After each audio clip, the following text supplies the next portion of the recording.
हाँ जी, तो last time हमने पढ़ा था कॉन्टिन्यूस टाइम फोरियर ट्रांसफॉर्म, ठीक है। तो उसी को आज हम कंटिन्यू करेंगे।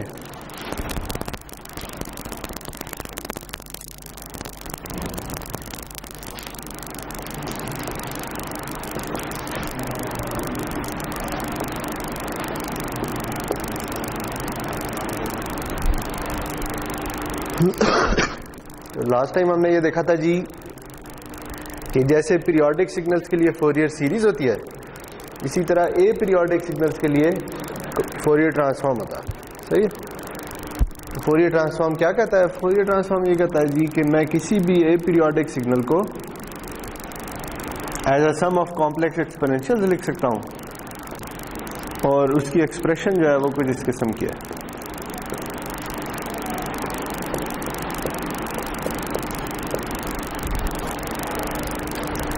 इसमें और फोरियर सीरीज में फ़र्क क्या है?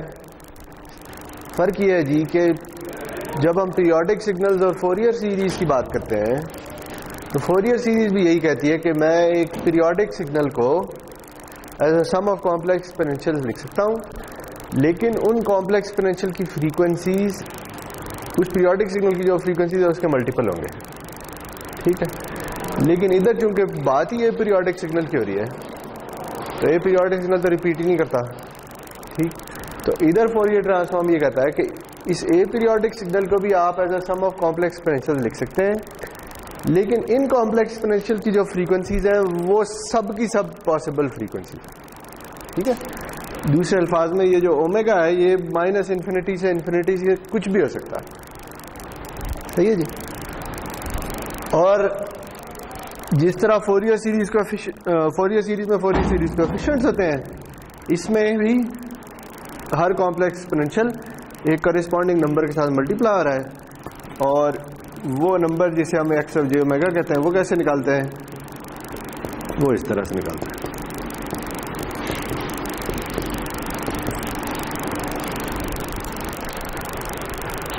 तो ये हमने लास्ट टाइम पढ़ा था, ठीक है। इसे सादा अल्फाज में हम ये कहते हैं जी कि अच्छा, अगर आपके पास कोई एक्स ऑफ टी है टाइम डोमेन में तो आप उसे फ्रीक्वेंसी डोमेन में ले जाना चाहते हैं तो आप उसका फोरियर ट्रांसफॉर्म कैलकुलेट कर लें। अगर आपके पास किसी सिग्नल का फोरियर ट्रांसफॉर्म है और उससे आप पता चलाना चाहते हैं कि वो सिग्नल टाइम में कैसा नजर आता है तो फिर आप उसका इनवर्स फोरियर ट्रांसफॉर्म ले लें, या ये वाली क्वेश्चन सही है। अच्छा, अब ये देखना है कि क्या ये फोरियर ट्रांसफॉर्म हमेशा एग्जिस्ट करता है, या दूसरे अल्फाज में क्या हम किसी भी सिग्नल एक्स ऑफ टी के लिए फोरियर ट्रांसफॉर्म कैलकुलेट कर सकते हैं या नहीं, ठीक है जी। तो बात क्या हो रही है? बात हो रही है कन्वर्जेंस या एग्जिस्टेंस ऑफ फोरियर ट्रांसफॉर्म। इसे मैं कह दूंगा CTFT, ठीक है। CTFT means continuous time Fourier transform. तो हमें यह देखना है कि अगर हमें कोई सिग्नल दिया गया है एक्स ऑफ टी तो क्या हमेशा ही हम उसे उसका फोरियर ट्रांसफॉर्म निकाल सकते हैं और उसे इस तरह से लिख सकते हैं?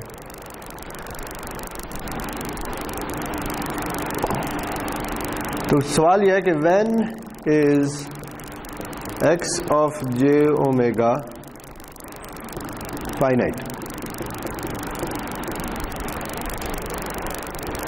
यानी अगर हम ये कहते हैं कि फोरियर ट्रांसफॉर्म एग्जिस्ट करता है तो इसका दूसरा मतलब यह है कि हम एक्स ऑफ जे ओमेगा को निकाल सकते हैं। वो कोई फाइनाइट नंबर है, इनफाइनाइट वैल्यू नहीं है, सही। तो ये उसी तरह की डिस्कशन है जैसे फोरियर सीरीज में थी।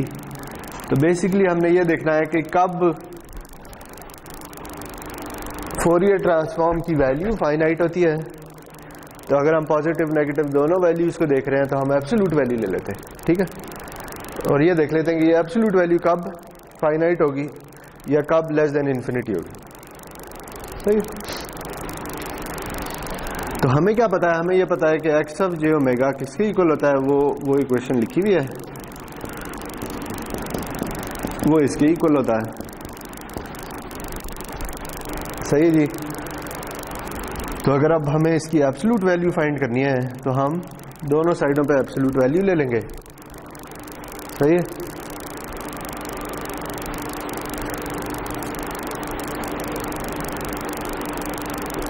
और अब हम वो प्रॉपर्टी यूज करेंगे जो पहले भी यूज कर चुके हैं कि ए और बी अगर दो नंबर हैं तो उनकी एब्सोल्यूट वैल्यू उनके इंडिविजुअल एब्सोल्यूट वैल्यू के प्रोडक्ट से कम होती है या उसके इक्वल होती है। ठीक है, तो यही प्रॉपर्टी हम इधर भी यूज करेंगे। हम ये कहेंगे कि ये जो नंबर है ये लेस देन और इक्वल टू है इसके।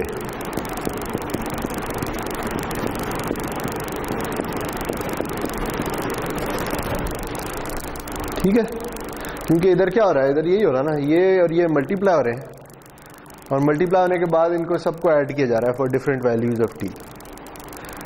तो ये जो मल्टीप्लिकेशन, हमने ये कह दिया कि इस मल्टीप्लिकेशन का जो भी आंसर आएगा वो कम होगा या इसके इक्वल होगा कि हम इन दोनों की एब्सोल्यूट वैल्यू लेके उसका प्रोडक्ट ले लें। ठीक है,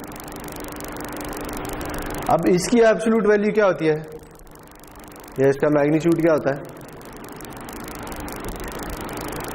तो हम लोग एक्सपोनेंशियल का मैग्नीट्यूड क्या होता है, 1 होता है। ठीक है, तो ये क्या आ जाएगा, ये आ जाएगा minus infinity to infinity x of t, sorry यहाँ डी, सॉरी यहाँ पे डी टी आता है, यहाँ डी टी आ जाएगा।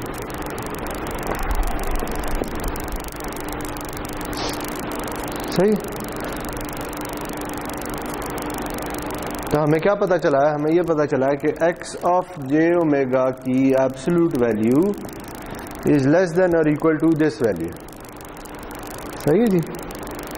तो अगर ये फाइनाइट है तो फिर ये भी फाइनाइट होगा।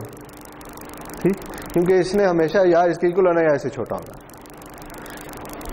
तो क्या पता चला हमें ये एक कंडीशन मिल गई है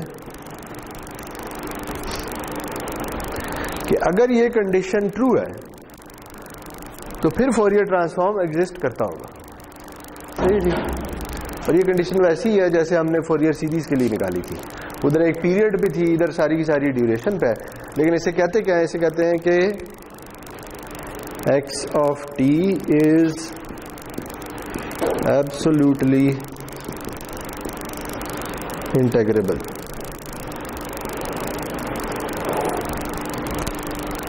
कि हम x ऑफ t की एब्सोल्यूट वैल्यू का इंटीग्रल निकाल सकते हैं या वो कोई फाइनाइट वैल्यू है, वो इनफाइनाइट नहीं है। सही है।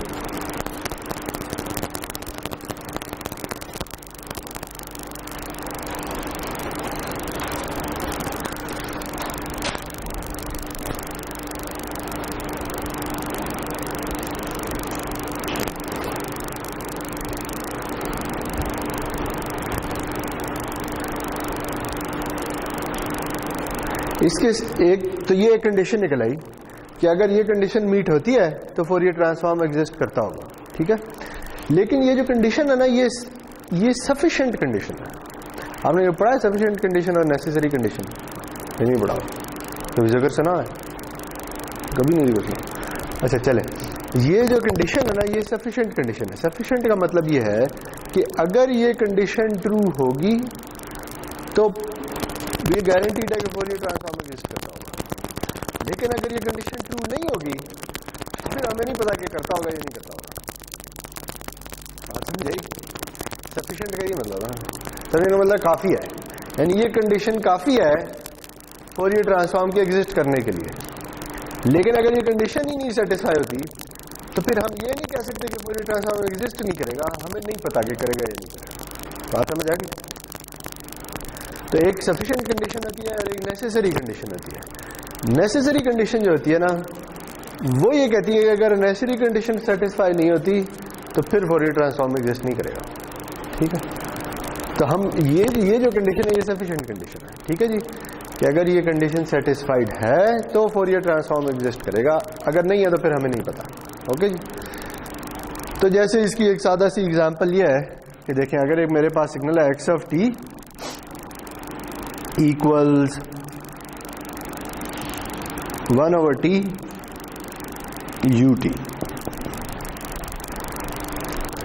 ठीक है,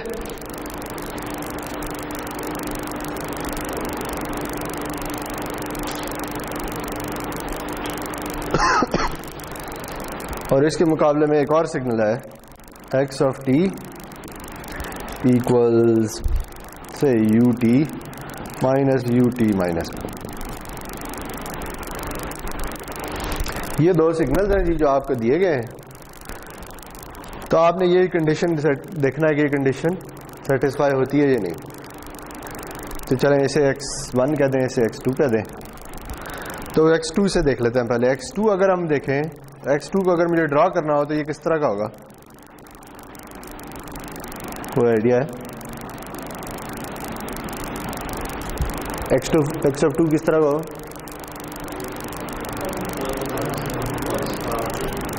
कहाँ से स्टार्ट होगा? u ऑफ t कहाँ से स्टार्ट होता है जी? 0 से 1 तक 1 होगा और बस फिर 0 हो जाएगा। ठीक है जी, ये सिग्नल है। तो आपके ख्याल में क्या ये एब्सोल्युटली इंटीग्रेबल है? यानी इसका अगर एब्सोल्यूट वैल्यू ले लें और इसे इंटीग्रेट कर दें तो क्या आंसर आएगा? यानी बेसिकली मुझे ये कैलकुलेट करना है x2t absolute value dt from minus infinity to infinity. तो चूंकि ये है ही सिर्फ 0 से 1 तक नॉन जीरो, तो ये जो लिमिट है ये क्या हो जाएगी? 0 to 1 और वैल्यू क्या है 1 dt, तो आंसर 1 आ जाएगा। सही।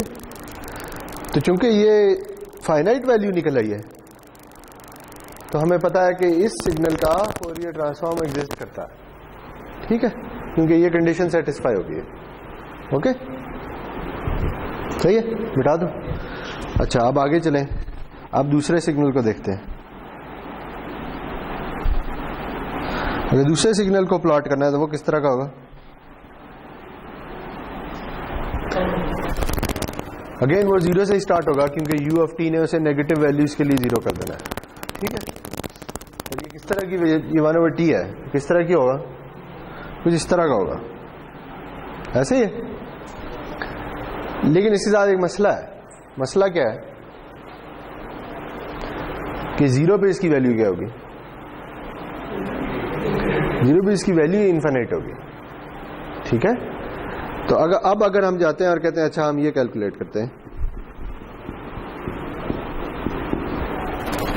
सही है, माइनस इन्फिनिटी टू इन्फिनिटी, तो ये क्या हो जाएगा? लिमिट्स क्या हो जाएंगी? 0 टू इन्फिनिटी 1/t dt। सही है, तो ये क्या आ जाएगा? 1/t का इंटीग्रल क्या होता है?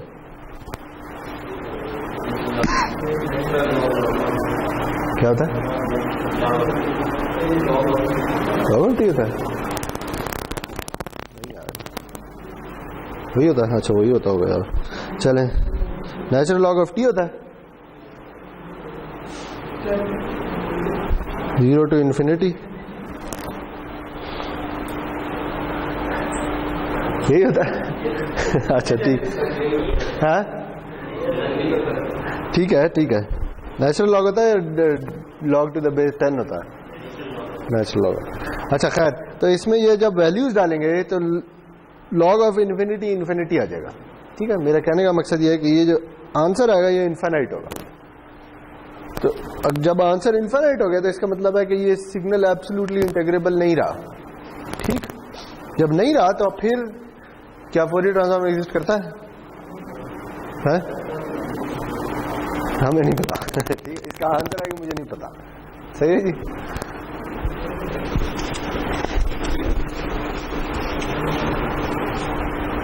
इसी तरह अगर 1/t ना होता, सिर्फ u ऑफ t होता, तो इसके बारे में क्या ख्याल है?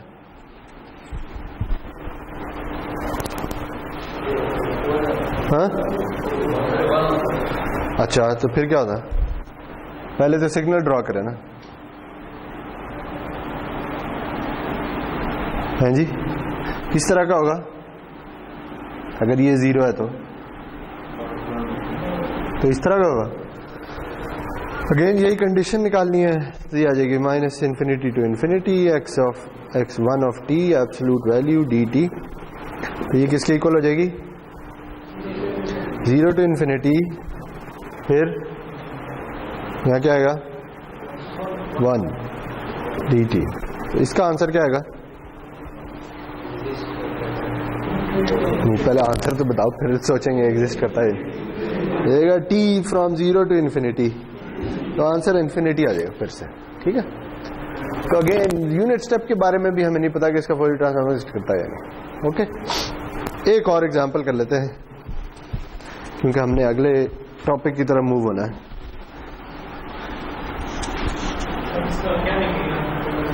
आंसर लिखेंगे sufficient condition is not satisfied, so we don't know if the Fourier transform exist और नॉट।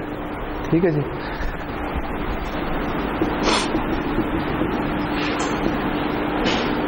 बताएं जी इसके बारे में क्या ख्याल? पहले तो इसे ड्रॉ कर लेते हैं।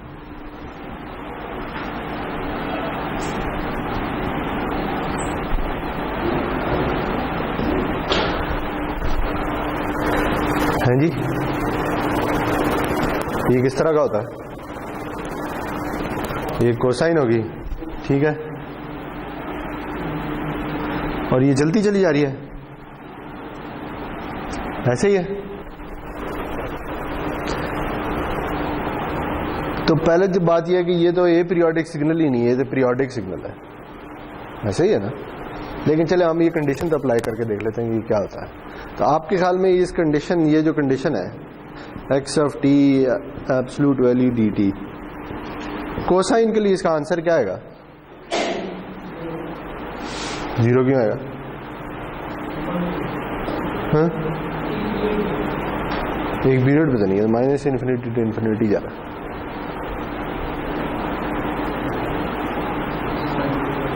और है भी absolute value.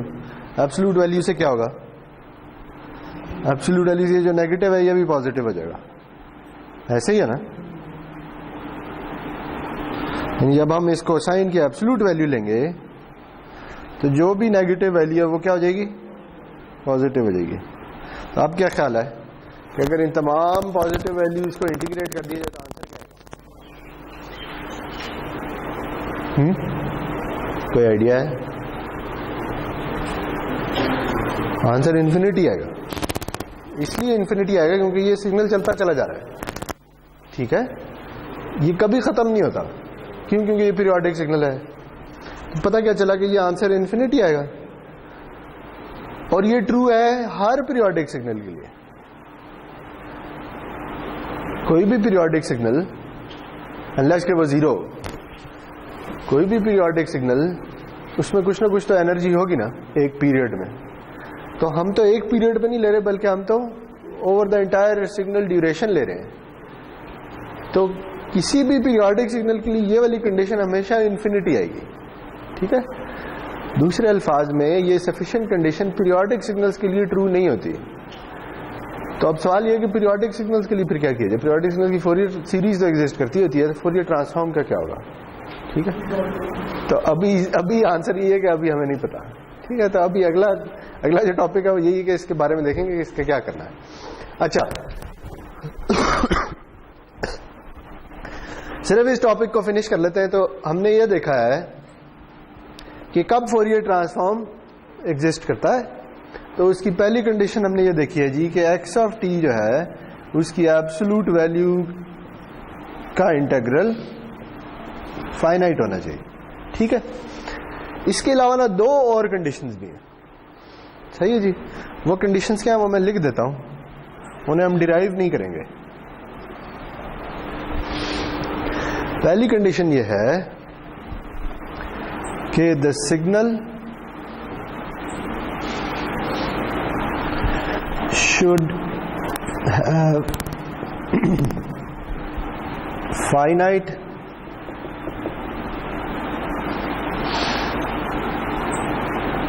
number of discontinuities.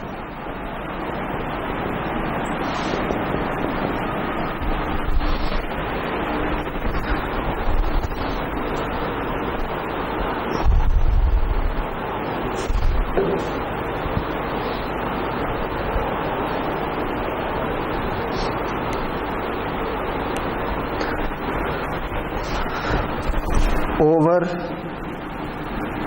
any finite time interval.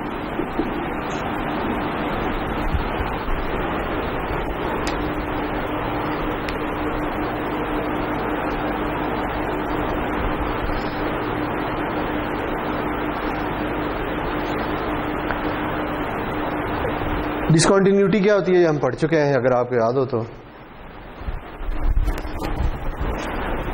जैसे एक यूनिट स्टेप सिग्नल है,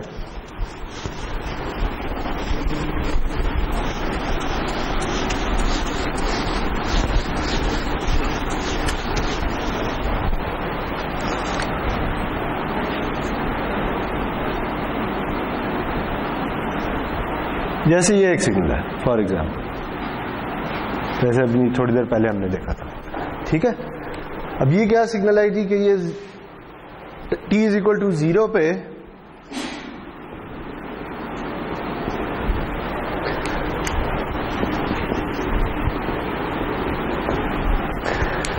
ये signal t is equal to 0 पे इंस्टेंटेनियसली 0 से 1 हो जाता है, फिर 1 नहीं रहता है, और फिर 1 पे आके दोबारा 1 से इंस्टेंटेनियसली 0 हो जाता है, ठीक है। दूसरे अल्फाज में इस सिग्नल में एक तो इस जगह पे डिसकंटिन्यूटी है और एक इस जगह पे डिसकंटिन्यूटी है, सही है, याद है, ये हम पढ़ चुके हैं डिसकंटिन्यूटीज के बारे में। तो कंडीशन ये है जी कि जो भी सिग्नल जिसका आप फोरियर ट्रांसफॉर्म निकालने जा रहे हैं, किसी फाइनाइट इंटरवल के ऊपर उसमें फाइनाइट नंबर ऑफ डिसकंटिन्यूटीज होनी चाहिए, ठीक है। जैसे कि ये अब सिग्नल है, तो मैं ये कह सकता हूं कि ये जो इंटरवल है 0 से 1 तक, इसमें इस सिग्नल में 2 डिसकंटिन्यूटीज है, एक इधर है और एक इधर है, ठीक है। दूसरे अल्फाज में इसमें फाइनाइट नंबर ऑफ डिसकंटिन्यूटीज है, तो इसलिए इस सिग्नल का फोरियर ट्रांसफॉर्म एग्जिस्ट करता है, ठीक है। लेकिन अगर कोई ऐसा सिग्नल है कि जिसमें फाइनाइट नंबर ऑफ डिसकंटिन्यूटीज नहीं बल्कि इनफाइनाइट नंबर ऑफ डिसकंटिन्यूटीज हैं, तो फिर हम नहीं कह सकते, ठीक है। अच्छा, इसके यानी दूसरे अल्फाज में उसका फोरियर ट्रांसफॉर्म जो है वो एग्जिस्ट नहीं करेगा। अच्छा, लेकिन अगर ये सिग्नल है, ठीक है, ओके, और से ये पीरियोडिक है, ये चलता चला जा रहा है, इसी तरह इधर भी और इधर भी। इसमें कितनी डिसकंटिन्यूटीज हैं आपके ख्याल में? इसमें इनफाइनाइट डिसकंटिन्यूटीज हैं, लेकिन ये कंडीशन ये नहीं कह रही है, देखें ये कंडीशन क्या कह रही है कि एक फाइनाइट टाइम इंटरवल के ऊपर इसमें फाइनाइट नंबर ऑफ डिसकंटिन्यूटीज होनी चाहिए। अगर मैं इस सिग्नल में कोई भी एक टाइम इंटरवल ले लूं, चाहे वो 0 से 1 हो, चाहे वो 0 से 2 हो, चाहे वो 0 से 1000 हो, तो क्या आप ये बता सकते हैं कि उस टाइम इंटरवल में कितनी डिसकंटिन्यूटीज आएंगी? फाइनाइट आएंगी, ठीक है। अगर मैं टाइम इंटरवल ले लूं 0 से 2, तो ये 0, 1, 2, तो 3 डिसकंटिन्यूटीज। अगर मैं 0 से 10 ले लूं तो 10 या 12 डिसकंटिन्यूटीज होंगी, ठीक है। तो इस सिग्नल का भी फोरियर ट्रांसफॉर्म एग्जिस्ट करता है, सही है। सिर्फ यानी मैं डिसकंटिन्यूटी की कंडीशन की बात कर रहा हूं। वो अलग बात है कि पहली कंडीशन ट्रू नहीं होती, यानी ये वाली कंडीशन इस सिग्नल की, ये जो पहली कंडीशन है ये वाली ट्रू नहीं होगी क्योंकि ये पीरियोडिक सिग्नल है, ठीक है। इसमें जो एनर्जी है वो फाइनाइट है और पीरियड्स इनफाइनाइट है। जब आप पहला इंटीग्रल कैलकुलेट करेंगे तो वो तो इन्फिनिटी आएगा। मैं दूसरी कंडीशन की बात कर रहा हूं कि दूसरी कंडीशन इस सिग्नल के लिए सेटिस्फाई होती है, ठीक है। इसी तरह जो तीसरी कंडीशन है ना जी, वो कहती है कि तीसरी कंडीशन मैं इधर ही लिखता हूं, signal should have finite number of maxima and minima.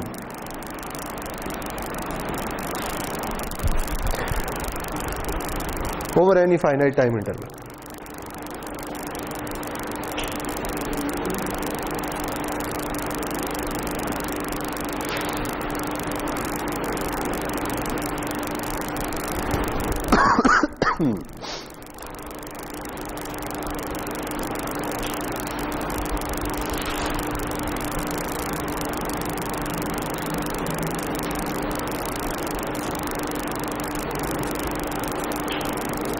Again जैसे ये सिग्नल है, मैक्सिमम मिनिमम याद है ना, मैक्सिमम वैल्यू और मिनिमम वैल्यू, ठीक है। तो इसमें मैक्सिमम वैल्यू 1 है और मिनिमम वैल्यू 0 है, ठीक है। लेकिन अगर ये सिग्नल देखें आप, for example x of t equals sine of t square 1/t से एक ये सिग्नल है, ठीक है। साथ ut भी कर लेंगे करना। इस सिग्नल को ड्रॉ करने की कोशिश करते हैं, ठीक है, और देखते हैं कि ये क्या है।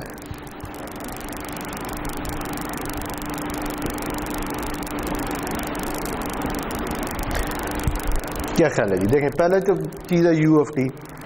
u ऑफ t क्या करेगा कि इसे नेगेटिव वैल्यूज ऑफ t के लिए 0 कर देगा, ठीक है। अच्छा, उसके बाद हम चलें फिलहाल इसे भूल जाएं, हम ये देखते हैं कि इसका क्या प्लॉट होगा, साइन ऑफ t स्क्वायर का। क्या ख्याल है साइन ऑफ t स्क्वायर का कैसा प्लॉट होगा? जब मैं ये लिखता हूं साइन ऑफ ओमेगा t, तो इसमें क्या होता है, ये टाइम है और ये क्या है, फ्रीक्वेंसी। तो अगर मैं लिख देता हूं साइन ऑफ t स्क्वायर, तो इसमें फ्रीक्वेंसी क्या है, 1 क्या, डबल का, किसका डबल,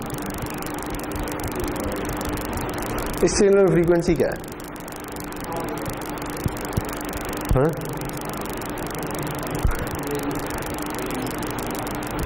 अगर मैं ऐसे भी तो लिख सकता हूँ sine of t into t, क्या ख्याल है? अब बता दें फ्रीक्वेंसी क्या है, t है। यानी फ्रीक्वेंसी की वैल्यू खुद टाइम पे डिपेंडेंट है, ठीक है। अगर टाइम 0 होगा तो फ्रीक्वेंसी 0 होगी, जैसे जैसे टाइम बढ़ता जाएगा फ्रीक्वेंसी भी बढ़ती चली जाएगी। तो अगर टाइम के साथ साथ फ्रीक्वेंसी बढ़ रही है तो आप ख्याल में इसका प्लॉट किस तरह का होगा, कोई आइडिया है? इसका प्लॉट ना कुछ इस तरह का होगा।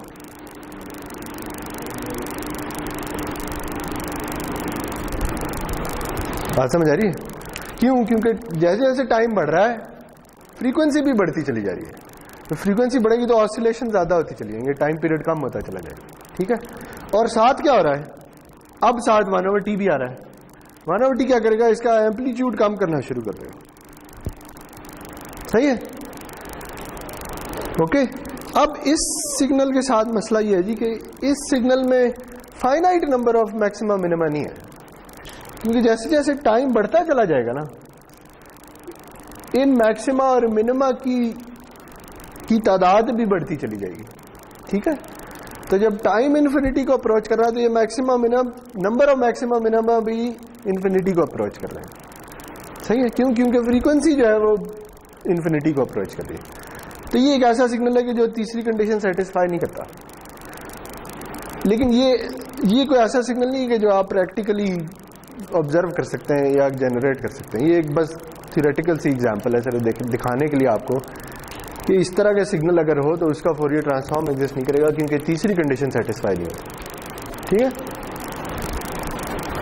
इसमें डिसकंटिन्यूटी कोई नहीं है, और अगर इसकी एनर्जी निकालेंगे तो वो भी फाइनाइट आएगी, क्योंकि ये टाइम के साथ इसकी वैल्यू कम होती चली जा रही है, कन्वर्ज कर रहा है टाइम के साथ। लेकिन इसमें नंबर ऑफ मैक्सिमा मिनिमा जो है वो इनफाइनाइट है, वो फाइनाइट नहीं है, सही है। सॉरी। तो ये जो दो कंडीशंस है ना, ये प्रैक्टिकली इतनी इंपॉर्टेंट नहीं है, इसलिए कि प्रैक्टिकली कोई ऐसा सिग्नल एग्जिस्ट नहीं करता कि जिसमें इनफाइनाइट नंबर ऑफ डिसकंटिन्यूटीज हों या infinite number of maximum minimum, ठीक है। तो जो चीज इंपॉर्टेंट है ना वो पहली कंडीशन है, ठीक है। दूसरी जो दो कंडीशन है वो आप ये कह सकते हैं वो थियोरेटिकल नेचर की हैं। क्या मैं इक्वेशन में तो इस तरह का सिग्नल बना सकता हूं, लेकिन प्रैक्टिकली इस तरह का सिग्नल बनाना पॉसिबल नहीं होता, ठीक है जी। तो आगे चलते हैं। तो सवाल जो हम जिस पे रुके थे वो ये था कि पीरियोडिक सिग्नल का क्या किया जाए, क्योंकि पीरियोडिक सिग्नल जो है वो तो ये पहली कंडीशन ही सेटिस्फाई नहीं करता। हर पीरियोडिक सिग्नल जो है वो एब्सोल्युटली इंटेग्रेबल ही नहीं होता, तो फिर उसके फोरियर ट्रांसफॉर्म का क्या किया जाए, तो अब वो हमें देखना है। अभी तक हमें ये पता है कि हमें नहीं पता, ठीक है, कि क्या होगा। तो अब हम क्या करने जा रहे हैं, अब हम ये देखने जा रहे हैं कि continuous time Fourier transform for periodic signals, ठीक है।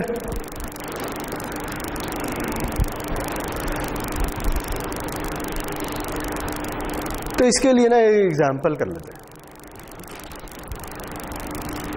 से जी मेरे पास एक सिग्नल है जिसका फोरियर ट्रांसफॉर्म जो है ना वो ये है,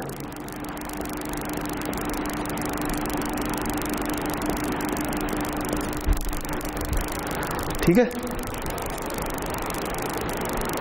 कोई सिग्नल है जिसका फोरियर ट्रांसफॉर्म मुझे गिवन है, वो ये 2 pi delta omega minus pi by 2 है, सही है। पहले तो इसे ड्रॉ कर लें। तो चूंकि अब मैं एक्स ऑफ जे ओमेगा को ड्रॉ कर रहा हूं तो एक्स एक्सिस पे क्या आएगा, ओमेगा आएगा, ठीक है। तो से ये 0 है, तो ये किस तरह का है जी आपके ख्याल में, ये क्या होगा? इम्पल्स है, ये कहां पे है? 2 पाई से स्केल हुई है, लेकिन है कहां इम्पल्स?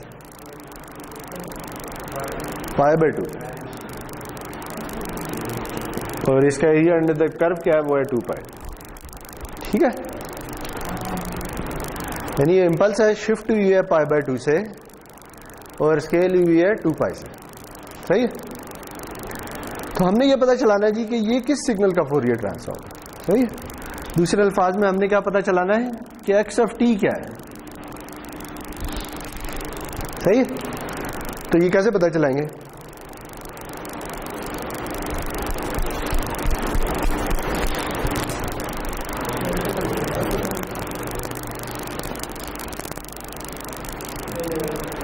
यानी फोरियर ट्रांसफॉर्म गिवन है और एक्स ऑफ टी निकालना है, तो क्या करेंगे? ये चीज यूज करेंगे, ठीक है। तो हमें एक्स ऑफ टी निकालना है, तो हम क्या करेंगे जी, 1/2 pi integral X of J omega E J omega T D omega from minus infinity to infinity, सही है। तो आप डाल दें इसमें value X of J omega की, ये आ जाएगा 1/2 pi integral minus infinity to infinity 2 pi delta omega minus pi by 2 E J omega T D omega, ठीक है। तो ये 2 पाई से कैंसिल हो गया। तो अब इस इंटीग्रल का आंसर क्या आएगा?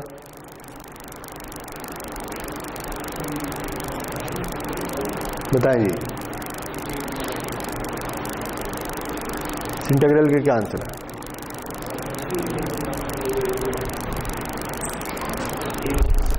हाँ, 0 क्यों है? इस इंटीग्रल का आंसर क्या है?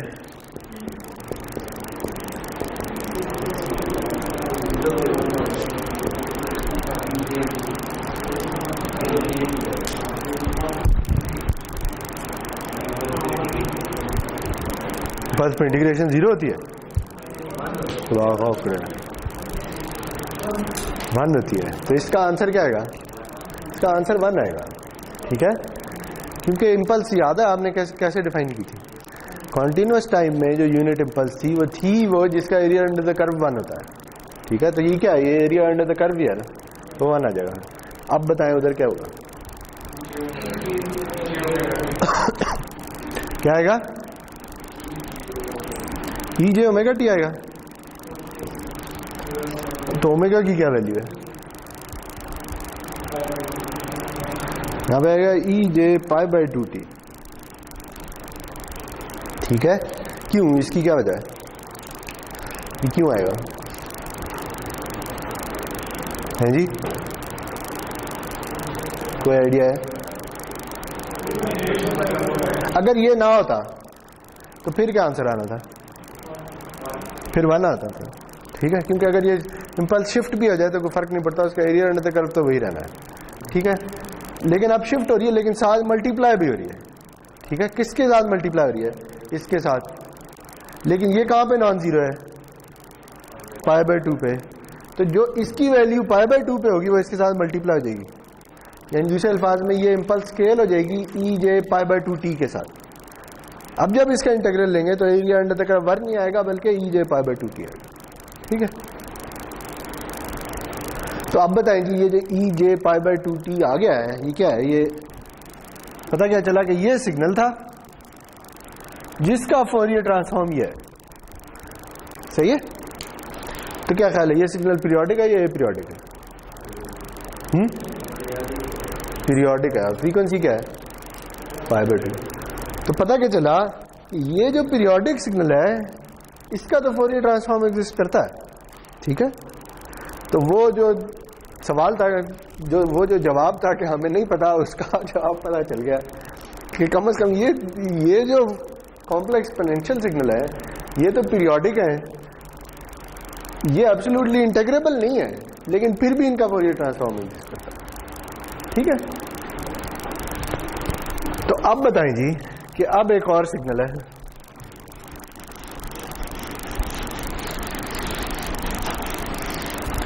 जिसका फोरियर ट्रांसफॉर्म जो है ना वो चलें स्टेप बाय स्टेप कर लेते हैं। इसका फोरियर ट्रांसफॉर्म है पाई delta omega minus omega naught plus pi delta omega plus omega not.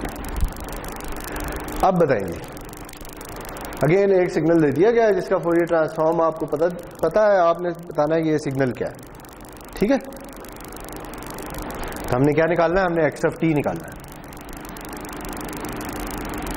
Again वही चीज यूज होगी, हमने क्या निकालना है? हमने इनवर्स फोरियर ट्रांसफॉर्म निकालना है ताकि हम एक्स ऑफ जे ओमेगा से वापस एक्स ऑफ टी में आ जाएं। तो अगेन सिग्नल की वैल्यू डाल दें, यानी उसके फोरियर ट्रांसफॉर्म की वैल्यू डाल दें। जाएगा pi delta omega minus omega naught plus pi delta omega plus omega naught multiplied by G E J omega T T omega. आप बताएंगे, एक तो मैं पाई कॉमन ले सकता हूं और पाई को पाई से कैंसिल आउट कर सकता हूं, तो ये भी खत्म हो गया, ये भी खत्म हो गया और ये भी खत्म हो गया। आप बताएं ये आंसर क्या आएगा? 1/2 तो आएगा ही, आगे भी कुछ आएगा। क्या ये ब्रैकेट के अंदर है ना, इसके साथ मल्टीप्लाई हो रहा है, तो पहले ये इसके साथ मल्टीप्लाई होगी प्लस ये इसके साथ मल्टीप्लाई होगी। तो आप बताएं क्या आंसर आएगा? E J omega omega T omega not T. ठीक है, और बस plus 1/2 E J omega not T. इसमें कोई फर्क नहीं है, कुछ तो है, इसमें माइनस आएगा। ठीक है, ये माइनस ओमेगा नॉट पे बैठी है। ठीक है, तो ये आंसर आ जाएगा। ये समझ आ गई आंसर कैसे आया है ना? ये दो अलग अलग इंपल्सेस है ना, तो बारी बारी इसके साथ मल्टीप्लाई होकर इंटीग्रेट होंगी। तो जब ये इसके साथ होगी तो ओमेगा नॉट आ जाएगा, ये इसके साथ होगी तो माइनस ओमेगा नॉट आ जाएगा। तो ये क्या है? ये तो जानी पहचानी चीज है, ये है cause of omega not T. ठीक है, तो अगेन क्या हुआ? ये तो पीरियोडिक सिग्नल है, तो इसका फोरियर ट्रांसफॉर्म एग्जिस्ट करता है और वो ये होता है। ठीक है, तो नजर क्या आ रहा है? नजर ये आ रहा है कि जब पीरियोडिक सिग्नल्स आते हैं तो इंपल्सेस आना शुरू हो जाती है। ऐसे ही है ना? देखिए इसकी हमने फोरियर सीरीज भी तो निकाली थी, वो क्या थी? वो यही थी ना। ठीक है, तो हम क्या कहते थे कि इसके फोरियर सीरीज कोएफिशिएंट्स क्या है?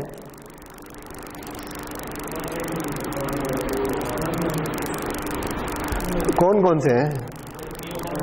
A1 है और A-1 है।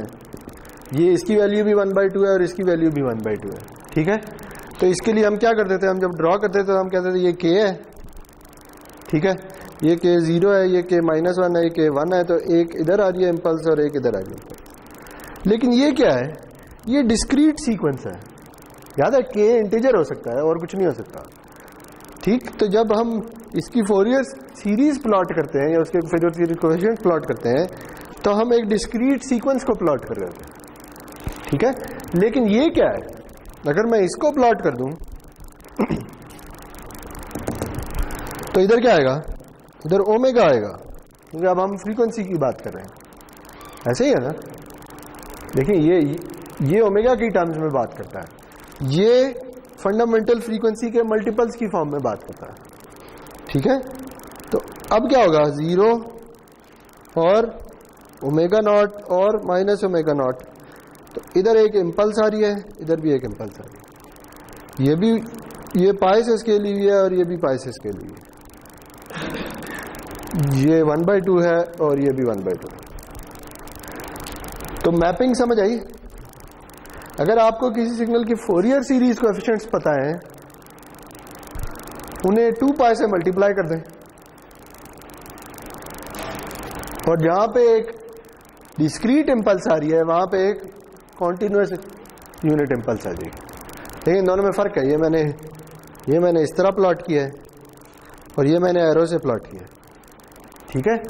ये डिनोट करने के लिए ये डिस्क्रीट यूनिट इम्पल्स की बात हो रही है और ये कॉन्टिन्यूअस यूनिट इम्पल्स की बात हो रही है। इसकी वैल्यू इधर 1/2 है, इसका एरिया अंडर द कर्व इधर पाई है, दोनों में फर्क समझ आ रहा है, ठीक है। हाँ क्या करें, सॉरी, देखिए ये फोरियर सीरीज कोएफिशिएंट्स हैं किसके, इसके, ये पीरियोडिक सिग्नल था, ठीक है। इसमें सिर्फ 2 फोरियर सीरीज कोएफिशिएंट्स थे, A1 और A-1। जब हम कहते हैं A1 तो इसका मतलब क्या होता है, इसका मतलब होता है पहला हार्मोनिक। पहला हार्मोनिक जो होता है उसकी फ्रीक्वेंसी क्या होती है, जो उस सिग्नल की फ्रीक्वेंसी है, जो उसकी फंडामेंटल फ्रीक्वेंसी है। दूसरे हार्मोनिक की क्या फ्रीक्वेंसी होती है, उसका ट्वाइस, इस तरह 3 टाइम्स 4 टाइम्स 5 टाइम्स। तो ये जो 2 हैं इनकी असल में फ्रीक्वेंसी क्या है, वही जो ओमेगा नॉट, ठीक है। लेकिन जब हम इन्हें प्लॉट करते हैं तो हम मल्टीपल्स की फॉर्म में प्लॉट करते हैं या के की फॉर्म में प्लॉट करते हैं, और के इंटीजर होता है। चूंकि के इंटीजर है तो ये एक डिस्क्रीट सीक्वेंस की बात हो रही है, ठीक है। लेकिन जब हमने फोरियर सीरीज पढ़ी थी उस वक्त भी मैंने यही बताया था कि देखिए ये ग्राफ आपको बता क्या रहा है, असल में बता ये रहा है कि इस सिग्नल में 2 फ्रीक्वेंसीज हैं, एक ओमेगा नॉट और एक minus omega not. Fourier transform भी यही बता रहा है। फर्क सिर्फ ये है कि ये हार्मोनिक्स की फॉर्म में बात करता है और ये असल फ्रीक्वेंसी की फॉर्म में बात करता है, ठीक है। यहां पे जब आप omega naught minus omega not लिखते हैं तो अगेन बात यही एक ही बात हो रही है, इधर और इधर बात एक ही हो रही है। इधर सिर्फ हार्मोनिक्स की टर्म्स में बात हो रही है और इधर असल फ्रीक्वेंसी की टर्म्स में बात हो रही है, सिग्नल वही रहा है। इसको, इस फिगर को जब आप इंटरप्रेट करेंगे तो आप ये कहेंगे कि ये पहला हार्मोनिक है, इसका मतलब इसकी फ्रीक्वेंसी ओमेगा नॉट है। और ये फिगर आपको क्या बता रही है, भी तो यही बता रही है कि इधर एक कॉम्प्लेक्स एक्सपोनेंशियल है जिसकी फ्रीक्वेंसी ओमेगा नॉट है, ठीक है। फर्क सिर्फ ये स्केलिंग का है और कोई फर्क नहीं, ठीक है। तो फिर पता क्या चला, देखें अब अगर मैं ये कह दूं कि आपके पास एक सिग्नल है, पीरियोडिक सिग्नल है, ठीक है। अगर पीरियोडिक है तो इसकी फोरियर सीरीज लिख सकते हैं। वो फोरियर सीरीज क्या होती है, वो ये होती है, ऐसे ही होती है ना, या अगर आप ऐसे लिख देते तो ऐसे होती है, ऐसे लिखते थे ना फोरियर सीरीज। तो अब मुझे बताएं कि अगर मैंने इसका फोरियर ट्रांसफॉर्म फाइंड करना है तो वो क्या होगा। मैं वो कोई बहुत बड़ी जंप तो नहीं ले रहा। अगर मैं इसे प्लॉट कर लूं तो क्या होगा, ये के है, ठीक है, ये 0 है, ये 1 है, ये 2 है, ये -1 है, ये -2 है, और इस तरह चलते चले जा रहे हैं, ठीक है। ये क्या है, ये A0 है, ये क्या है, ये A1 है, से A2 इस तरह का है, ये -1 है, ये A-2 है, और इस तरह चलते चले जा रहे हैं, ऐसे ही है ना। तो जैसे हम इधर से इधर आए हैं, इस केस में भी इधर से इधर आ सकते हैं। अब क्या हो जाएगा, ओमेगा, ठीक है। 0 की जगह क्या आएगा, 0, 1 की जगह क्या आएगा, ओमेगा नॉट, 2 की जगह क्या आएगा, 2 ओमेगा नॉट, -1 की जगह क्या आएगा, माइनस ओमेगा नॉट, -2 की जगह -2 ओमेगा नॉट, इधर वैल्यू क्या आएगी? तो वैल्यू आएगी 2 पाई ए नॉट। ठीक है, तो यहां से यहां जाते हुए 2 पाई से स्केल कर देना है। इस तरह ये क्या वैल्यू होगी? होगी 2 पाई A1, ये वैल्यू होगी 2 पाई A2, ये वैल्यू होगी 2 पाई A-1, ये वैल्यू होगी 2 पाई A-2। हमने क्या किया है? हमने इसी सिग्नल का फोरियर ट्रांसफॉर्म निकाल लिया है। अगर मैं इसे लिखना चाहूं एक एक्सप्रेशन की फॉर्म में तो मैं कैसे लिखूंगा? मैं लिखूंगा समेशन 2 पाई ए के, मैं क्या लिखने जा रहा हूं? मैं एक्स ऑफ जे ओमेगा लिखने जा रहा हूं। ठीक है, तो क्या हो रहा है? जिस फ्रीक्वेंसी का कॉम्प्लेक्स एक्सपोनेंशियल है उस फ्रीक्वेंसी पे इंपल्स आ रही है। ऐसे ही है ना, K1 है तो ओमेगा नॉट पे आ रही है, K2 है तो 2 ओमेगा नॉट पे आ रही है। तो हो क्या रहा है? होगा ये delta omega minus omega not के। ये एक्सप्रेशन अगर आपको समझ आ गया तो आपको इस टॉपिक की समझ आ गई। ये समझ आइए ये क्या लिखा है? ये इसको लिखा है। ठीक है, ये ना ये इंपल्सेस भी आ रही है ना, कहाँ कहाँ पे आ रही हैं? 0 omega naught, 2 omega naught, 3 omega naught, 4 omega naught. तो वो किससे डिफाइन हो रहा है? वो के से हो रहा है। तो ये भी इंपल्सेस हैं। शिफ्ट किससे हुई है? 0 से, ओमेगा नॉट से, 2 ओमेगा नॉट से, 3 ओमेगा नॉट से। जैसे जैसे के चेंज होता है इंपल्सेस आती चली जाती है। और हर इंपल्स किससे स्केल ली हुई है? ए के इंटू 2 पाई से, और के goes from -infinity to infinity. तो सादा अल्फाज में हम फोरियर सीरीज को फोरियर ट्रांसफॉर्म की फॉर्म में भी लिख सकते हैं, या हम पीरियोडिक सिग्नल्स का भी फोरियर ट्रांसफॉर्म निकाल सकते हैं। कैसे निकाल सकते हैं? जो उनकी फोरियर सीरीज कोएफिशिएंट्स हैं जैसी हैं उन्हें 2 पाई से मल्टीप्लाई कर दें और उनकी असल फ्रीक्वेंसी लिख दें जो है। ठीक है, तो इसका फायदा क्या हुआ? इसका फायदा ये हुआ कि अब फोरियर ट्रांसफॉर्म हर किस्म के सिग्नल्स के साथ डील कर सकता है। वो पीरियोडिक के साथ भी डील कर सकता है, वो एपीरियोडिक के साथ भी डील कर सकता है। ठीक है, अगर पीरियोडिक सिग्नल आएंगे तो इंपल्सेस आना शुरू हो जाएंगे, और अगर एपीरियोडिक सिग्नल होंगे तो हम एक्स और जे ओमेगा की वैल्यू से कैलकुलेट कर लेंगे। इसकी एक और एग्जांपल कर लेते हैं। ठीक है,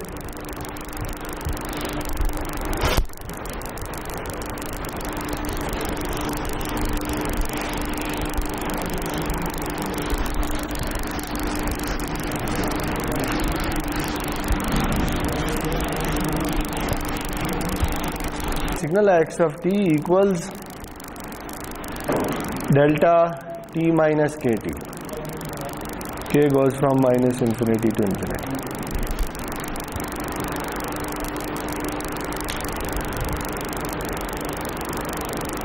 इस सिग्नल का फोरियर ट्रांसफॉर्म फाइंड करना है।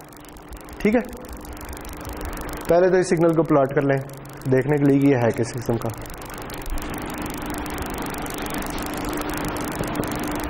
बताएं जी, क्या ख्याल है इस सिग्नल में हो क्या रहा है?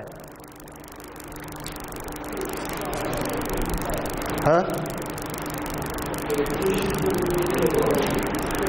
इंपल्स आ रही है, एक इंपल्स है, ये बहुत सी हैं, और हर इंपल्स के दरमियान फर्क क्या है? हर इंपल्स के टी से शिफ्ट हुई है। ठीक है, तो अगर के 0 ले लें तो फिर क्या होगा? इंपल्स कहां पे आएगी?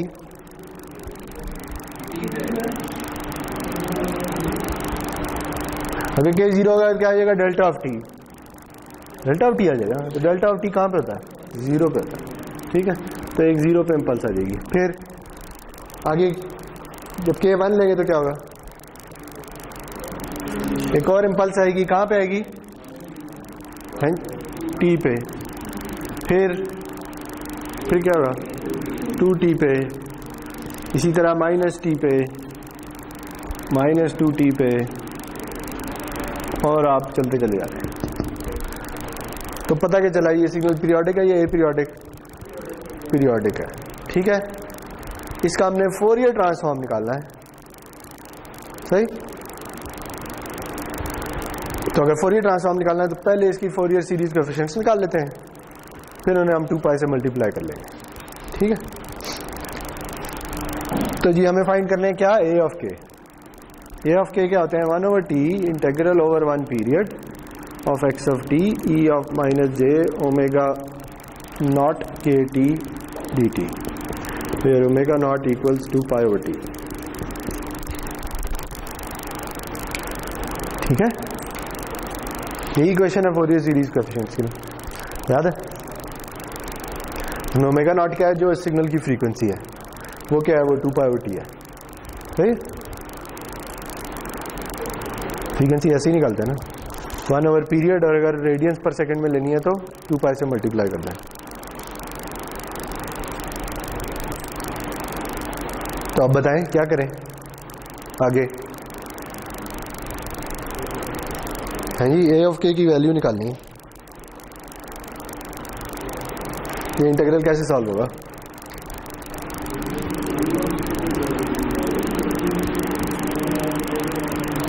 एक पीरियड लेना है, एक पीरियड पे इंटीग्रेट करना है। तो मैं ये वाला पीरियड ले लेता हूँ, -t/2 से t/2 वाला, ठीक है। ये आ जाएगा -t/2 to t/2, और इस पीरियड के अंदर क्या है, एक्स ऑफ टी की वैल्यू क्या है, 1 नहीं है यार, 0 भी नहीं है। इस पीरियड के बीच में एक्स ऑफ टी की वैल्यू क्या है, उसे हम एक्सप्रेशन लिखना चाहता हूँ, क्या लिखूँ, डेल्टा टी ई और माइनस जे ओमेगा नॉट के टी डी टी, समझ आई। तो इसका आंसर क्या आएगा,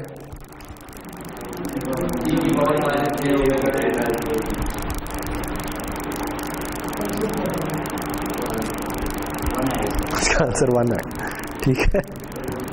क्योंकि ये इम्पल्स 0 पे है, 0 पे है, तो इसका मतलब है इसकी वैल्यू 0 होगी, ठीक है। ये सॉरी, ये कैपिटल टी नहीं है, स्मॉल टी है, तो ये 1 आ जाएगा, ठीक है। अगर ये कहीं और बैठी होती तो फिर टी की वो वाली वैल्यू आनी थी, लेकिन अभी चूंकि 0 पे है तो 0, इसमें 0 डाल भी दे तो 1 आ जाएगा, ठीक है। तो 1/t आंसर आ गया, सही है। तो पता क्या चला, इसके कितने फोरियर सीरीज कोएफिशिएंट्स हैं इस सिग्नल के,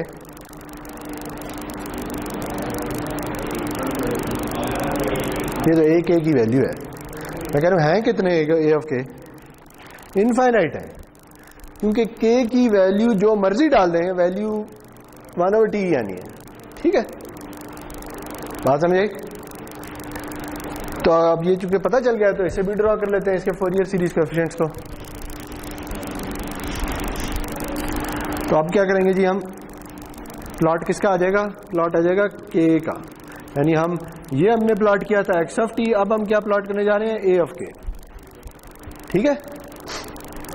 तो के तो कैसे डिफाइन होता है, वो 1 2 3 -1 -2 -3 इसी तरह होता है, ठीक है। और हर जगह वैल्यू क्या है, 1/t।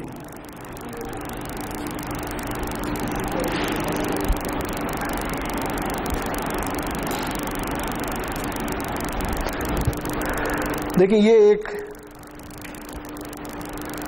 ऐसी जगह है कि जहां पे मैं आपको चाहूंगा कि आप सही वाली इंपल्स ड्रॉ करें, ठीक है।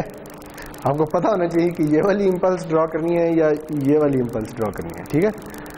तो अगर किसी ने गलत ड्रॉ की तो उसके नंबर कटेंगे, मैं पहले बता दूं, वरना मैं आमतौर पे इतनी टेंशन नहीं लेता, लेकिन इस जगह जरूर लूंगा, सही जी। तो ये डिस्क्रीट सीक्वेंस है, ठीक है, और इसमें बहुत सी इंपल्सेज हैं जो के की हर वैल्यू के लिए बैठी हुई है, और सबकी वैल्यू है 1/t, ठीक है। तो अभी तक हमने क्या किया है, एक सिग्नल था, वो पीरियोडिक था, उसके फोरियर सीरीज कोएफिशिएंट्स निकालनी है, अल्टीमेटली हमने निकालना क्या है, उसका फोरियर ट्रांसफॉर्म। तो अगला स्टेप क्या होगा, है जी, के किससे रिप्लेस हो जाएगा, ओमेगा से, और हम क्या प्लॉट करने जा रहे हैं, एक्स ऑफ जे ओमेगा, ठीक है। तो अब क्या होगा, अब 0 की जगह क्या आएगा, 0 की जगह तो 0 ही आएगा, 1 की जगह क्या आएगा, ओमेगा नॉट इधर क्या आएगा 2 omega naught, 3 omega naught, minus omega not, minus 2 omega naught, और इसी तरह चलते हैं। और इधर आएगा क्या? अब ये जो है ये डिस्क्रीट नहीं है, ये कॉन्टिन्यूअस सिग्नल की बात हो रही है। ओमेगा एक कॉन्टिन्यूअस वेरिएबल है, ठीक है। तो इधर क्या आएगा?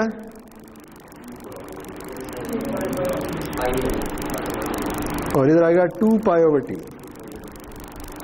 तो 2 पाई से मल्टीप्लाई हो जाएगा। सही है जी। और इसी तरह हर जगह एक इम्पल्स आ जाएगी।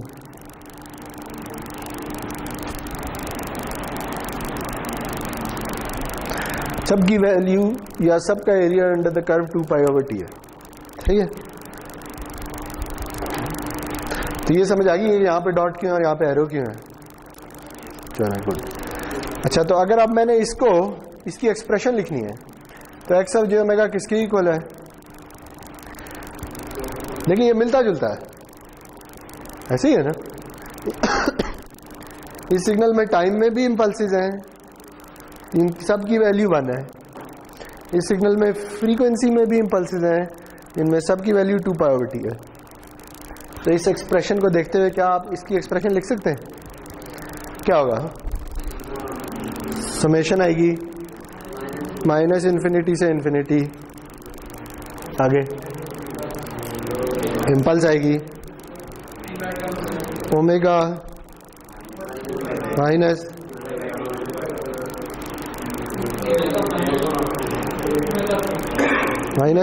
के ओमेगा नॉट, 2 पाई ओवर टी का आएगा, किधर आएगा? इधर आएगा, ठीक है। इधर नहीं आएगा, ये फ्रीक्वेंसी की बात हो रही है, ये उसकी वैल्यू की बात हो रही है, ठीक है। तो ये क्या है जी? ये उस सिग्नल का फोरियर ट्रांसफॉर्म। सही है।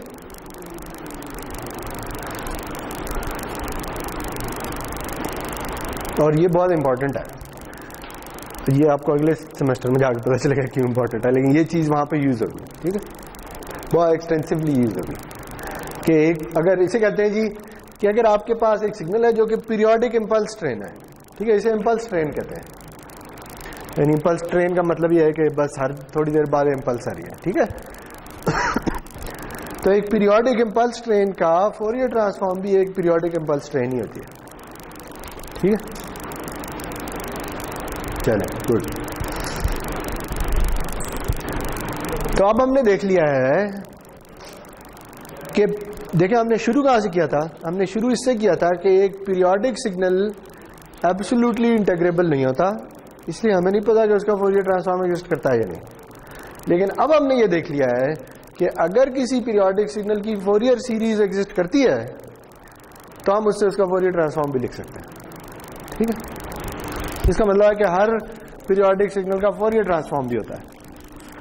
और इसका फायदा यह है कि अब हम फोरियर सीरीज को भूल भी सकते हैं और सिर्फ फोरियर ट्रांसफॉर्म की बात कर सकते हैं, क्योंकि वो दोनों ही सिग्नल्स को कवर कर लेता है, पीरियोडिक को भी और एपीरियोडिक को, ठीक है जी। चलें जी, तो अब अगला जो टॉपिक है वो है प्रॉपर्टीज ऑफ सीटीएफटी।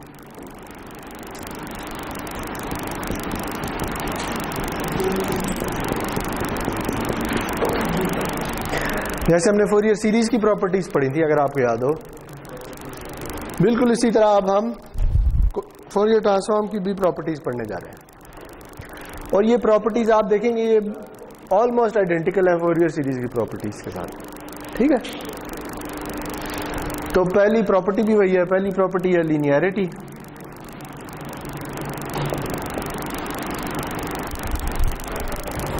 सही है।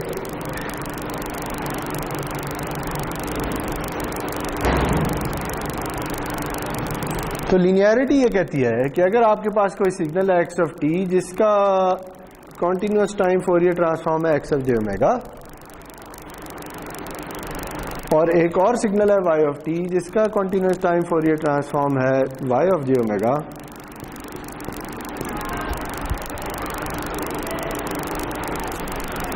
तो ए एक्स ऑफ टी का फोरियर ट्रांसफॉर्म क्या होगा? A X of J. और A X of T plus B Y of T का फोरियर ट्रांसफॉर्म क्या होगा?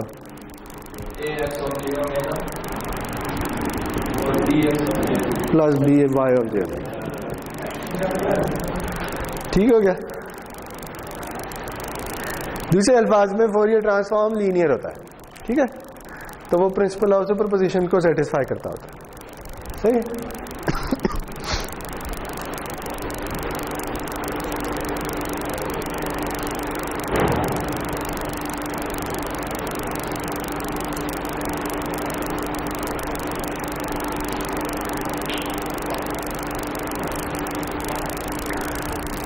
तो जी बताएं फिर, एक सिग्नल है cos of pi by 2t plus 2 sine of 10 pi over 70। तो इसका फोरियर ट्रांसफॉर्म निकालना है, किस किस्म का होगा?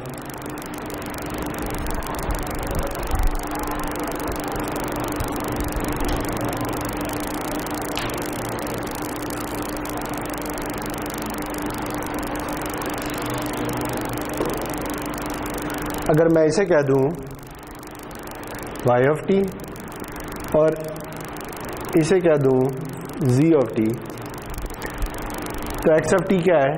x ऑफ टी है y of T plus 2z of T. ठीक है, तो x ऑफ जे ओमेगा क्या होगा?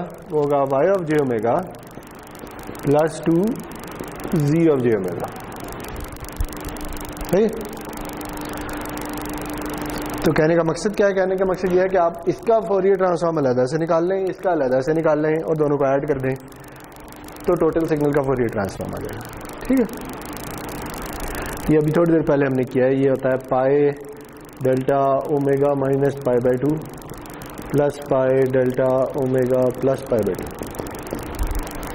क्योंकि इसमें दो इम्पल्सेज आएंगी, एक पाई बाई 2 पे और एक माइनस पाई बाई 2 पे। ऐसे ही होता है ना, कोसाइन में दो फ्रीक्वेंसीज होती हैं या दो कॉम्प्लेक्स एक्सपोनेंशियल होते हैं, एक जो उसकी फ्रीक्वेंसी है और एक उसका नेगेटिव, और दोनों की वैल्यू 1/2 होती है, तो इधर दोनों की वैल्यू पाई हो जाएगी क्योंकि 2 पाई से मल्टीप्लाई होगी।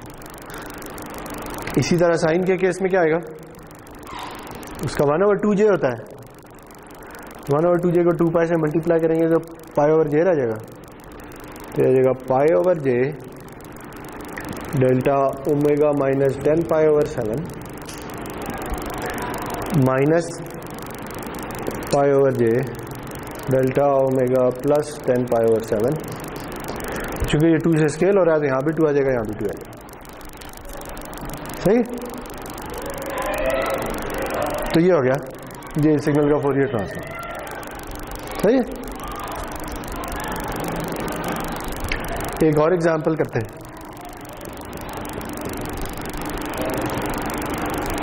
से आपके पास कुछ इस तरह के सिग्नल है,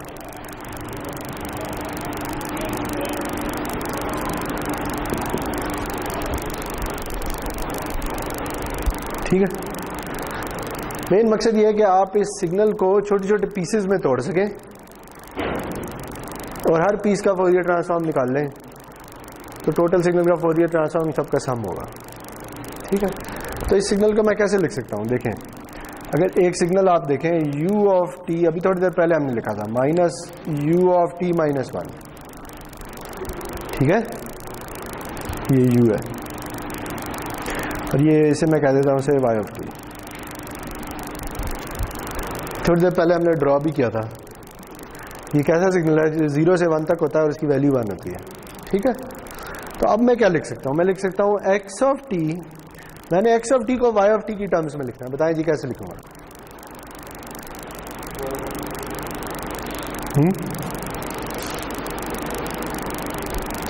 मैंने x ऑफ t को y ऑफ t की टर्म्स में लिखना है। कोई आइडिया? y ऑफ t ये है,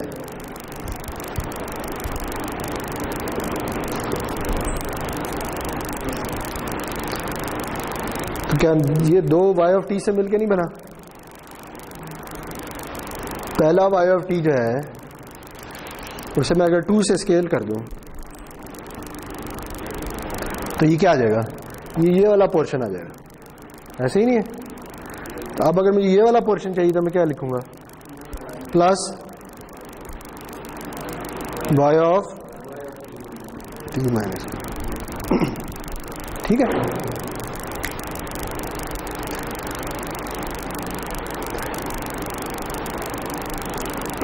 सही है, इधर रुक जाते हैं, इसका फोरियर ट्रांसफॉर्म भी निकालते हैं आगे क्या होगा, ठीक है।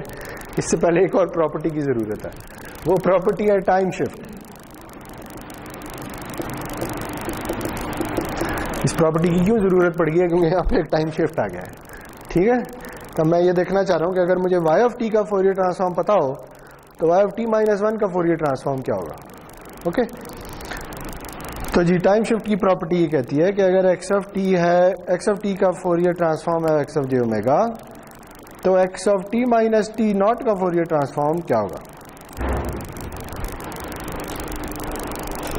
फोरियर सीरीज के केस में क्या होता था, याद है किसी को, अगर सिग्नल को टाइम में शिफ्ट कर दें तो क्या होता था, फ्रीक्वेंसी में क्या होता था, एक एक्सपोनेंशियल मल्टीप्लाई हो जाता था, ठीक है।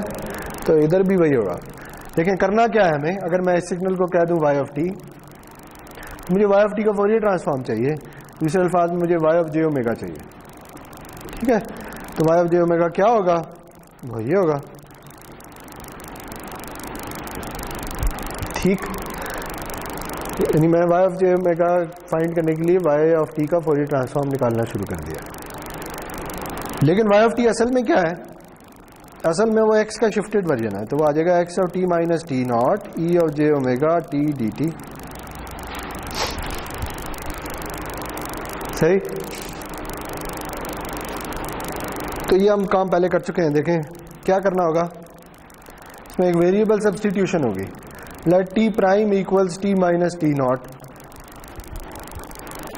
सही है। तो हम लिखेंगे, इसे मैं ऊपर लिख रहा हूं यहाँ पे, integral x of t prime e of j omega,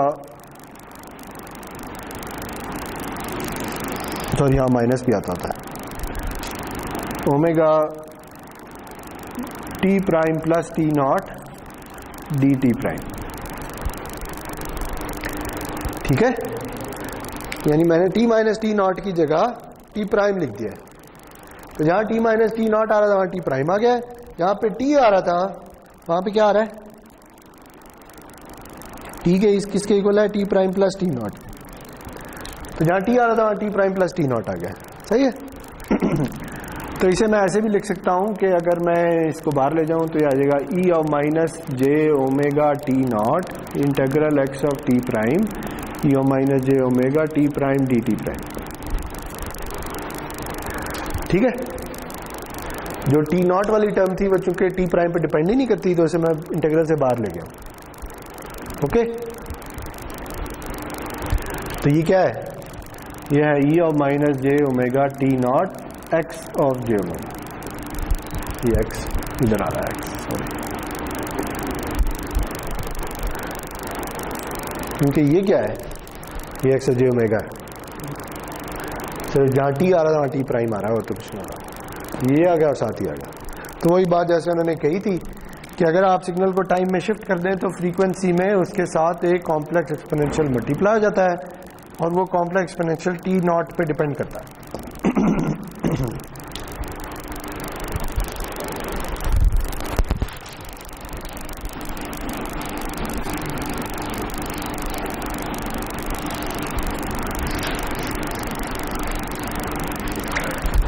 तो अब क्या ख्याल है, अब हम इस पोजीशन में आ गए हैं कि हम इस एग्जाम्पल को कंप्लीट कर सकें। तो मुझे चाहिए क्या, मुझे चाहिए x ऑफ j ओमेगा, तो वो किसके इक्वल होगा,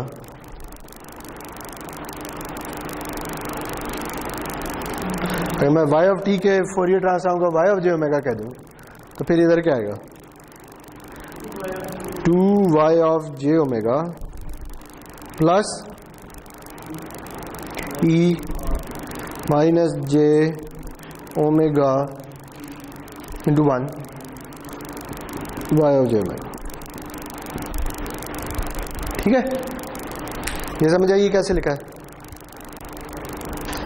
ये टाइम शिफ्ट की प्रॉपर्टी यूज किया। ठीक है, अगर y ऑफ t का Fourier transform y of j omega है तो शिफ्टेड वर्जन का क्या होगा, साथ एक कॉम्प्लेक्स एक्सपोनेंशियल आ जाएगा। यहाँ t नॉट की वैल्यू क्या है 1, तो यहाँ t नॉट की जगह यहाँ 1 आ जाएगा। ओके,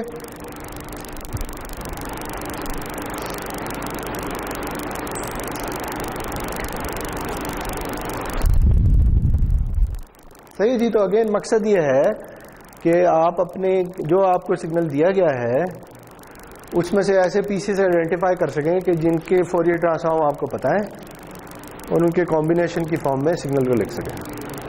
ठीक है,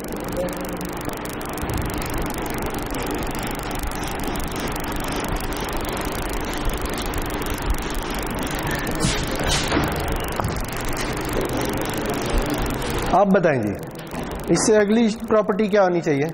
अगर ये टाइम शिफ्ट थी तो अगली प्रॉपर्टी क्या होगी, फ्रीक्वेंसी शिफ्ट।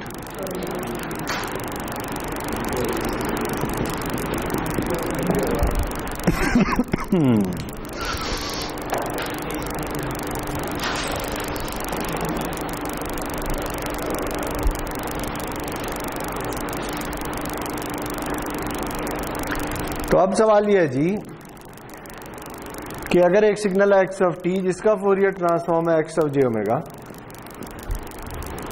तो अगर मैं x of j omega minus omega prime कर दूं तो इससे टाइम में क्या होगा। ठीक है,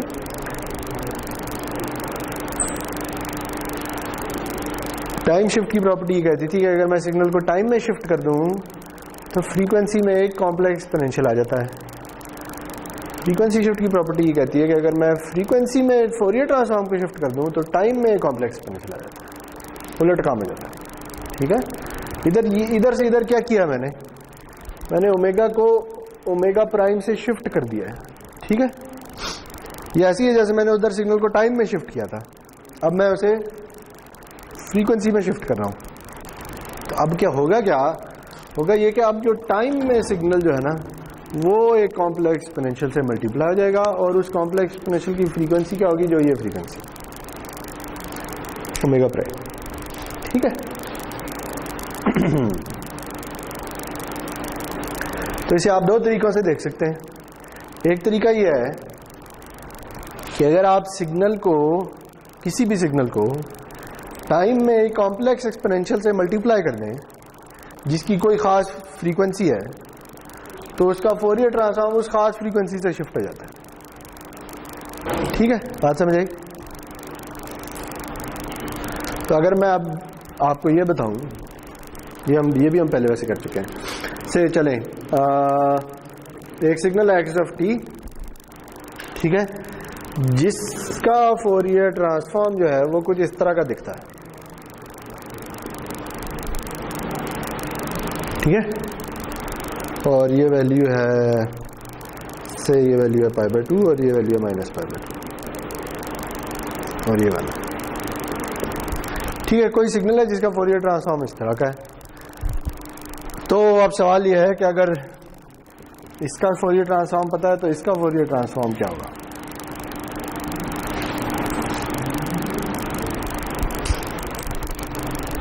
बताएंगे।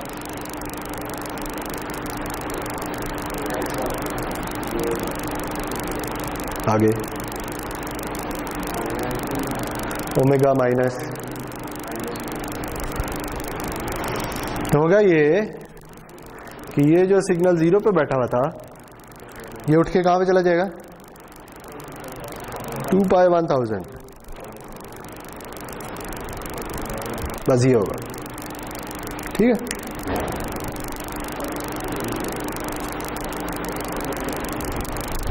सही जी। इस प्रोसेस को ना कहते हैं मॉड्यूलेशन।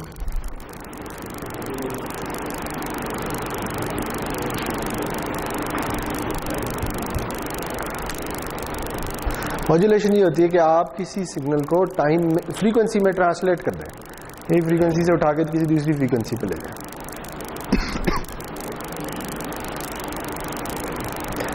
इसका एक और नाम भी है, इसे कहते हैं फ्रीक्वेंसी अप कन्वर्जन।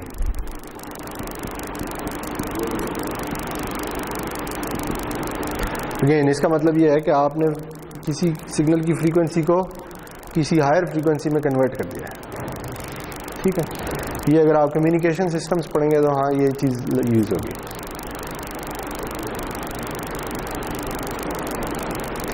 देखें इसका फ़ायदा क्या है, इसका फ़ायदा यह है कि आप अपने सिग्नल को किसी भी फ्रीक्वेंसी पर उठा के लेके जा सकते हैं, ठीक है।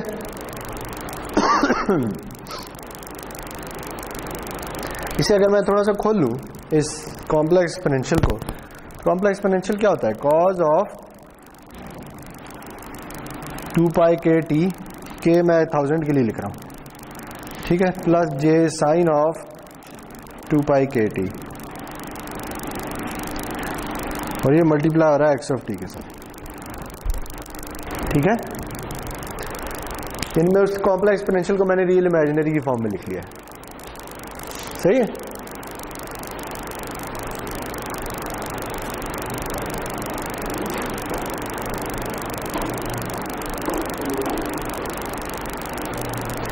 तो आपको क्या करना है, आपको बेसिकली एक कोसाइन जनरेट करनी है एक खास फ्रीक्वेंसी की, और इसी फ्रीक्वेंसी की साइन भी जनरेट करनी है, लेकिन कोसाइन और साइन रिलेटेड होती है आपस में, π/2 के शिफ्ट से, याद है।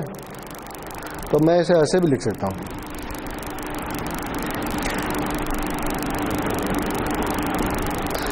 तो ये भी वही चीज़ होगी।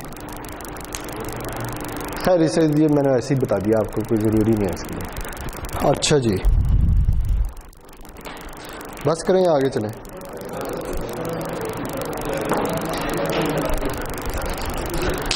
चलें जी, तो हमने प्रॉपर्टीज ऑफ फोरियर ट्रांसफॉर्म पढ़नी शुरू कर दी है, ये इंशाल्लाह अगले लेक्चर में ख़त्म हो जाएंगी, ठीक है।